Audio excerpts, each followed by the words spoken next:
எல்லாருக்கும் வணக்கம். இப்போது ஃபோன் மூலயமா மாடு வாங்குறது ரொம்பவும் பிரபலமாக போயிட்டுருக்கு.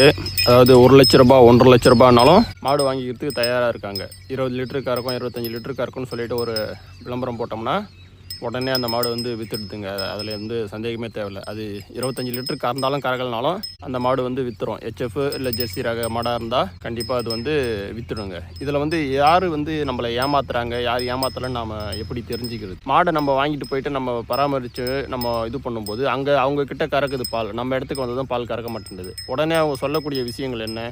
பராமரிப்பு சரியில்லை, நீங்கள் சரியான தீவன முறை கொடுக்கல, இது பண்ண முறையில் பண்ண வேண்டிய மாடு, நீங்கள் பண்ண டைப்பில் இதை பார்த்துக்கல, மேய்ச்சலுக்கு அனுப்பியிருப்பீங்க, இல்லை தீவனம் பத்தலை, உங்கள் இடம் இதுக்கு செட் ஆகலை, இந்த மாதிரியான காரணங்களை அவங்க சொல்லுவாங்க. நாமளும் அது இப்போ கொஞ்சம் நாள் ஆனால் சரியாயிடும்னு சொல்லிட்டு வெயிட் பண்ணுவோம். அப்படி இருக்கும்போது நாட்கள் ஆக அது சரியாகாது. அதுக்கப்புறம் அந்த மாடை ரிட்டர்ன் கொடுக்க முடியாமல் போயிடும். நம்ம அந்த மாடு எப்படி பால் கறக்குது, என்ன ஏதுன்றதை தெரிஞ்சுக்கணும். ரொம்ப அதிகமான மாடை காசு கொடுத்து வாங்காதீங்க. அதே சமயம் இந்த மொபைல் ஃபோனில் விளம்பரம் போடுறாங்க பார்த்தீங்களா, அவங்கக்கிட்ட 1க்கு 2-3 தடவை பேசுங்க.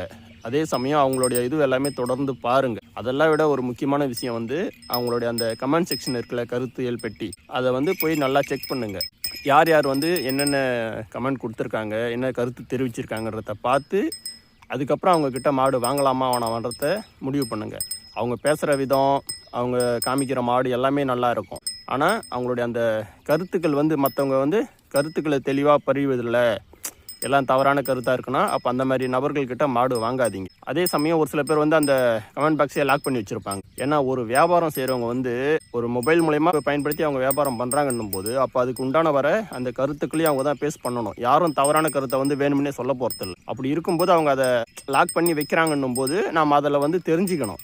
அவங்க ஏமாத்துறதுக்கான வாய்ப்புகள் இருக்குது. அது மூலயமாவும் இதை மக்கள் கொஞ்சம் புரிஞ்சுக்கிட்டு தெளிவாக மற்றவங்க என்ன கருத்து போட்டிருக்காங்கன்றத படித்து பார்த்துட்டு நீங்கள் மாடு வாங்குங்க. ஏன்னா அதுதான் சரியான விதமாக இருக்கும். ஒரு சேனலில் ஒரு வீடியோ போட்டோம்னா அது ஆயிரக்கணக்கான பேர் பார்க்குறாங்க. அதில் எல்லாரும் தப்பான கருத்து போட மாட்டாங்க. பெரும்பாலும் எல்லாம் பார்த்துட்டு தள்ளி விட தான் செய்வாங்க. ஒருத்தர் ஒரு கருத்து தெரிவிக்கிறாருன்னா அது பெரும்பாலும் உண்மையாக தான் இருக்கும். அதனால் அதை செக் பண்ணி மாடு வாங்குங்க இனிமேல். அதுதான் எல்லாருக்கும் பாதுகாப்பு. அனைவருக்கும் நன்றி, வணக்கம்.